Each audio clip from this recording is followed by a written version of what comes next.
my cafe, my pet info cafe. Pour yourself a warm cup of your favorite and let's chat about our love of animals. I am your host, Jennifer Eileen, and I am so delighted to introduce our topic today. As Executive Director of FOHA, she brings 20 years of project management and process improvement experience to her role. She was instrumental in launching FOHA's new website and in the creation of new volunteer programs and development.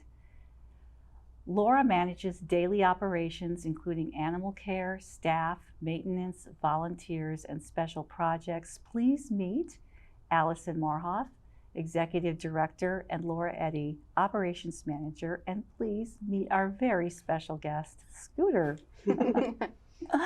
Well, hi everybody. Scooter's like a star. I mean, I've had show cats on the set before who were not as chill as he is. Yep, so yep, good on ready, that. Ready for the cameras. So I have to start with this. I want to hear all about Scooter because he's just gorgeous. Scooter is a world of personality. He's a really special cat in the catteries. He was actually adopted out of FOHA in 2017. We knew then he'd get a little stressed around other cats and he'd prefer to be the only cat. Mm-hmm. When he was adopted, they understood that, but a few years later, they got another cat. And then after a couple years of conversation between one of our cat volunteers and the adopter, there was some back and forth of, this is what Scooter's doing and things like that. And then about a year after that, a Good Samaritan had found Scooter. So I guess the adopter, decided that they didn't want Scooter anymore, and he was released into nature, and somebody else found him. And then thanks to his microchip, because FOHA microchips all their animals, he actually made his way back to FOHA. So he's hanging out at FOHA, waiting for his forever family to find him. Yeah. Oh, yes. I think somebody's going to find you. Look at that gorgeous face. So those beautiful eyes. He's got the biggest eyes, kind of like Puss in Boots from Shrek. Yes. But then he's got the cutest little underbite and the tiniest little nose, and he makes the cutest little snorty sounds too. He is absolutely hilarious. And then like he a has pug kitty. Yes, and then he has his pretty little white tips to his paws. Yep. Cute little mittens. Oh, so. Yeah, we're not talking about microchips today, but that's a plug for let's talk about the importance microchips. of microchips, even for cats. A lot of people microchip dogs, but not cats, and cats when they're lost, actually in shelters are less likely to be reunited with their families than dogs, and that's primarily because of microchips. So make sure your cats are microchipped and. Just in case they slip out the door, it happens. No, lesson learned. I lost a cat. A cat ran away in Middleburg, and he wasn't microchipped, and he was just so friendly. He found another home. But good point. And before microchips, I was watching an old TV show called The Pet Set with Betty White. And they were tattooing animals then. Oh, wow. And this is much easier than tattooing. Yeah.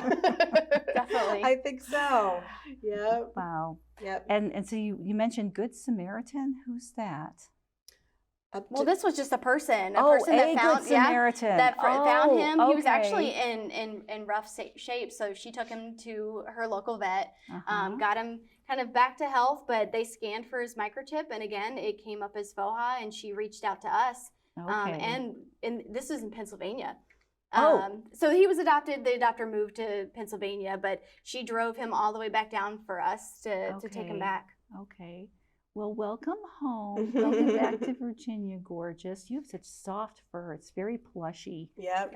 Very plushy fur, beautiful. I'm a softie for gray cats. I have two. He's gorgeous. Absolutely. Well, the other point of this episode is FIV cats, and who knew, but that's the case for Scooter. One of the myths about FIV cats is that it's contagious, that they can give it to other cats if they're sharing the same bowls or eating the same food. Yeah, so FIV is feline immunodeficiency virus. It's a slow-acting virus, and it weakens the immune system in the cat. So you don't see a lot of symptoms in the cat that is FIV specific. It's more their reaction to other diseases and infections. So FIV is only really spread through deep penetrating bites from cat to cat, through intercourse from cat to cat, and through blood transfusions. So casual contact won't spread FIV. Cats can live together, share water bowls, they can groom each other, they can snuggle, and do perfectly fine. Okay, well, that sounds good for you. And then what about the lifespan for an FIV cat? Again, FIV is a very, very slow acting disease. A lot of cats won't even show any symptoms, if any at all. Really, it's more how it affects their immune system. So we recommend that, our organization FOHA recommends that adopters keep their cats indoors. Most recommend that as well. That kind of keeps them from coming into contact with other bacteria, other infections that might harm their already weakened immune system. But other than that, they've been, there's plenty of research that says that they live long, healthy, happy lives. And how old is our little Scooter? Scooter is 11. So well, he there's is proof. Healthy and happy and doing great. He absolutely is. Now, when is a cat considered senior? 7? It depends on the organization, but yeah, typically around that 8 years, even though they tend to live longer than dogs do. But yeah, we have them about seniors at about 8 years old also. Okay. Yeah. So what about households with, is there a myth that with households with different kinds of pets that FIV might be shared or transmitted, or children? Right. So we actually do have people come in and they get worried, oh, if the cat scratches me, will I get FIV? Will my dog get FIV? FIV is only cat specific. It is species specific, so it can only spread from cat to cat, again, through deep penetrating bites. Okay. So it won't spread to your dog, your cat, or not your kids. Yeah, your kids, your iguana, your horse. No other animal or human can contract that. Okay. Well, talking then about kittens, what happens if a kitten is testing positive for FIV? So FIV positive mamas will birth their kittens, and what most organizations will do when they bring in a new cat is they'll do what we call is an FIV test, which is a combo test or a SNAP test. Yeah. That just tests for the antibodies. So if the cat has FIV, we're just testing for their antibodies. So when a mama cat gives birth, they can pass on the antibodies to the kittens. So when we test the kittens, we're picking up their antibodies. We're not specifically picking up FIV itself, we're just picking up the antibodies. So it can pass to one kitten or to all of the kittens, but they may test positive just because we're picking up on mama's antibodies. Okay. But it doesn't mean that they're ultimately FIV positive. Correct. You definitely need to retest kittens. A little bit later, not within 8 weeks, 9 weeks after birth. You may be picking up the antibodies from mama and not an FIV positive in the kitten. So it's what they call a false negative sometimes when that, or false positive. I'm sorry, false positive comes up, and you retest again 6, 8 months old, and the antibodies have gone through their system and they're testing negative now. So it can pass from mama to kitten, but it's not a guarantee. So a lot of kittens born from FIV moms end up being negative. Yeah. Okay.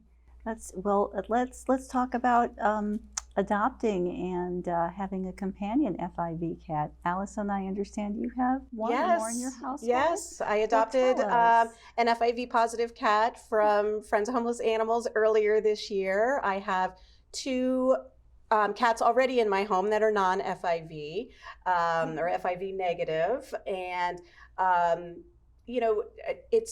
there's been no issues. They are getting along well enough. They have little scuffles, but it's never, a really big fight, which would be that deep penetrating bite.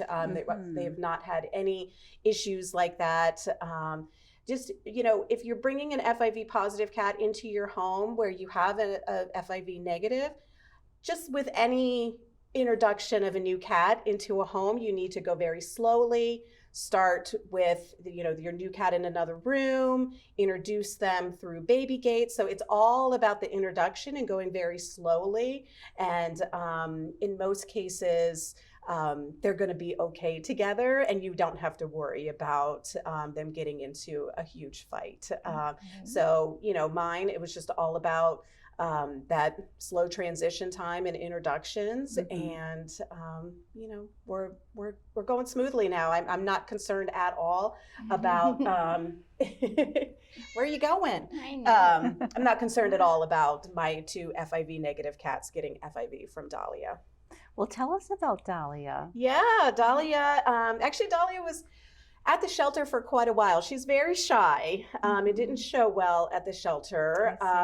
She just, wanted to hang in the corner. And when adopters, potential adopters would come, she would just be, kind of hiding out and scared. And it's like, I really just want to give this girl a hi, a chance at my house. And in all honesty, the second I brought her home, she started coming out of her shell, and she really just was overwhelmed by new people and just needed a home that was, had a regular schedule and, calm environment. And she's done great. She's a snuggle bug. And, I have had people come over, and she's the first of my cats to come out. And I had a pet sitter while I was on vacation. And I think an hour after she was there, she was sending photos of Dahlia's out. She's hanging out with me. So, she's just a wonderful girl.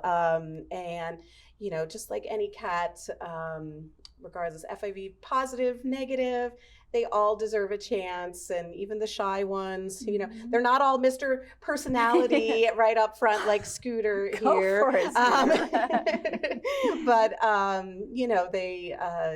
they all deserve a chance.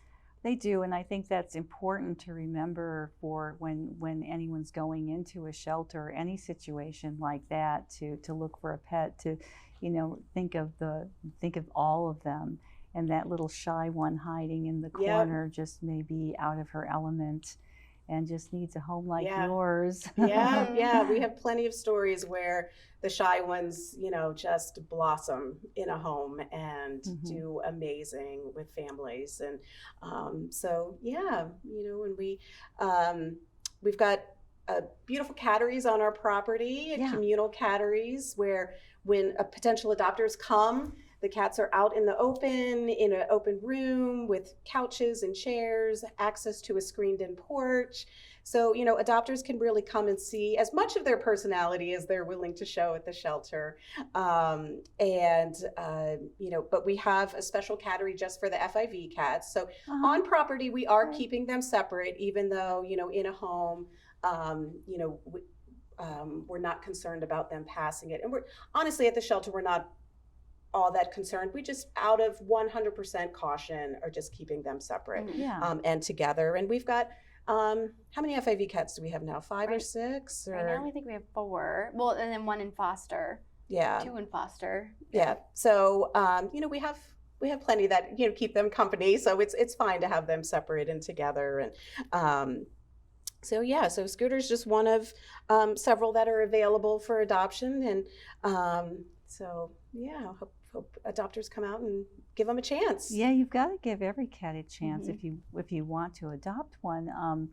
And then there really are no other reasons for not adopting an FIV cat or another cat. So that I can see. It's all about, Laura talked about keeping them inside, feeding them a very good, healthy diet, regular vet visits. You're going to want to get them regularly to the vet.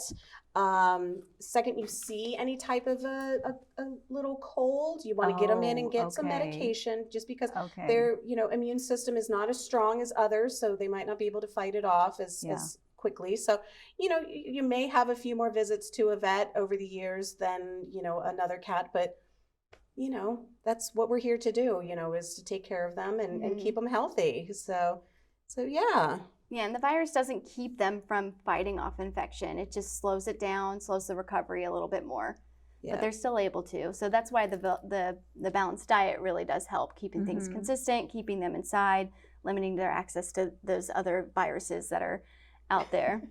So in terms of diet, can they have kibble, or should they stay on a canned or cooked diet? I mean, sometimes it's up to the cat.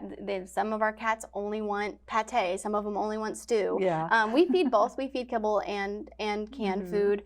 It's just keeping it consistent. Oh, okay. Yeah. Yeah. Okay. Keeping it consistent. And in terms of all the shots and everything else that any cat needs, I assume that it's the same. Yep. Same. Yep. Yeah. There's no additional treatment needed for FIV positive cats. There's no daily medications,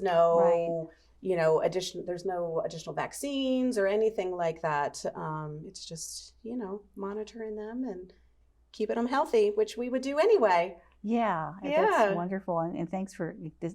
So say more about the cattery, say more about the campus, the shelter, if we want to call it that.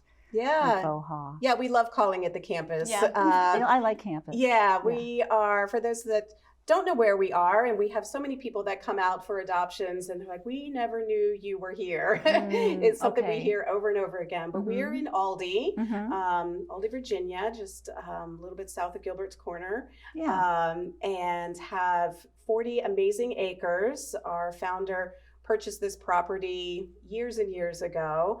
We're on our 50th year this year as an organization. And on those 40 acres for the dogs, we have walking trails, play yards, wonderful environment for them to have enrichment while they're at the shelter, and then lots of space for potential adopters to spend a lot of time with them and get to know them before adopting them. And then, as I said, we've got 2 catteries on the property, which are communal catteries, as I said, where the cats are out and about and able to interact with potential adopters when they come and spend that time with them. We do have, as I said, the FIV positive space, and then the non-FIV space. And then in that space, we have older kittens at the shelter, about 4 months old and older. Anything younger than that are in foster homes. So itty bitty babies are in foster home just because they have to go through getting all of their vaccines before they can hang out with all of the other cats. So that's really just more about, getting them vaccinated and able to come in. And then, so any itty bitty babies that we have, if somebody wants to adopt them, we'll work with them to get them to our foster homes to meet the kittens. And otherwise, they can come out and visit us Friday, Saturday, Sunday, noon to 5. We're there and open for people to come in and meet our kitties. Well, you had mentioned in the previous episode that somebody comes and reads to the cats. Can you tell me more? What are they reading? War and Peace? Anything. Yeah. We have enrichment schedules for the dogs, but we also have an enrichment schedule for the cats. They include lick mats, we have a ball pit for them. We have feather toys that people have made for them. And then we also have the volunteer who comes out every Thursday. So that's part of their enrichment, is to get a story time. So, enrichment for the volunteer or for the cats? I think a little bit of both. I think it's a little bit of both for sure. I mean, that's what I love about our catteries, because you can just go sit on a couch and you can work from home, or you can work from I've done that. I've brought my laptop in, as long as you don't mind a cat walking over some of your keys. And, I've had other volunteers come out and they're like, I'm just going to take my meeting from the cattery. So they just sit on a couch, hop on the Wi-Fi and hang out with the cats. Well, you had mentioned how much you love volunteering and you love the volunteers you work with. Can you say more about that, what volunteering is like? So I actually started as a volunteer before I came as staff. And we both did. Yeah. I think that's what happens. Be careful when you come volunteer. You may be pulled into be a staff member. It just becomes like everybody's happy place, just because of the campus feeling. Our staff that we have on our kennel staff, they're amazing. They're super dedicated. But our volunteers are where we are really special. We have volunteers who've been with us for 10, 15 years, and they help with every aspect of FOHA. They help with our long-term dogs. They help with our cats. We have volunteers that come out and just garden. We have volunteers that help with our home visits, that help answer phone calls. I mean, we are very lucky for our volunteer base. Yeah. And it's pretty easy to become a volunteer. You go through a two-part orientation, a virtual orientation where we just give you some history, some rules of the road. And then the second portion is hands-on if you're coming to be what we call a cat snuggler, which is available for parents and kids 10 years and older can come and be cat snugglers. They just come and hang out with them, read to them, like we said, or play, hang out with them. But the second part of the training is really just hands-on and how to safely enter the building so we don't have any escapees. And then, just what to do while you're there. And then the dog walking is very similar. And then the hands-on portion is obviously how to get dogs in and out of the kennels and walk them. So that's usually the entry point for volunteers for us. And that's right on our website to sign up for those orientations. We do them every month. That does sound like a mutual enrichment. Well, just to circle back a bit, how did FOHA get started? And tell us about your founder and your mission. Yeah. And Judge Ann Lewis was our founder. Okay. She started the organization in 1973. As I said, we're on our 50th year this year. And, it's kind of a sad story. She found a couple dogs on her property and took them to the local shelter, thinking that they would be safe there and they would be adopted. And unfortunately, they didn't make it out. They were euthanized, and she decided from that point forward that she was going to start an organization that any dog or cat that came into the organization was there and safe until they found their forever home. And we've continued that mission since then as a no-kill nonprofit. So the dogs and cats, our mission statement is home with us until they're home with you. And we really do live by that. And, the cats stay with us and are treated as best we can in the shelter environment until that day that right person comes along and takes them home. So, like I said, my kitty Dahlia, she was there for over a year. Wow. And I was like, it's just time. It's just time for me to take this baby home. And so I'm very thankful that I did. And, so we do everything we can for these guys, and very, very happy to have, just the support of the community and volunteers and donors that are just amazing for us. All right, there's your kitty cubby over there. Yes. That's all right. I guess. So yeah, we're fortunate with the community support that we have to keep our organization going. It definitely is. So let's talk a little bit about Scooter. What home would be right for Scooter? Yeah, I think Laura mentioned it, a home where he's by himself, only kitty. I think he would be good in a home with, kids, I would think. His previous family had a young boy. They did their homework together. Yeah. Oh. Yeah, so I think, he just wants the attention and wants it all on him. It doesn't want to share. We have not tested him with a dog. I don't know how he would be, in a home with a dog. But if somebody came and, had no cats in the home and had a dog, we would send him home what we call foster with intent to adopt and give a little bit of time in the home where they can test it out to see how he is getting along with the dog in the home and just make sure it's all going to work out before we finalize the adoption. Yeah, that's interesting. We frequently do that, and it's about 30 days foster with intent to adopt time frame that we would give somebody to kind of work through that and make sure it's going to work out. That's very, very helpful. Yep. And we talked a bit before about senior dogs and adopting senior dogs. What about adopting senior cats? Yeah, cats can live, as we mentioned, a lot longer. I had a cat that lived to be 19 years old. So, an 8-year-old cat that we considered a senior may not even be halfway through life. I think, just with proper care and attention to the food they're eating, that, a senior cat would be, a lovely addition. Just like senior dogs, they're going to kind of be chill and, not be, zooming all over the house. They may get their zoomies, but, you're going to have a calm, wonderful companion at that age. And I think they all deserve a chance. I think they do too. Thank you. Well, that's a lovely thought to close our session on. Thank you Laura and Allison and FOHA, for all you do and for all this really good information that you've shared with us today about cats with or without FIV. Yes. I appreciate it. I hope you have enjoyed our very special episode. For more information about this and other episodes, you may visit petinfocafe.com.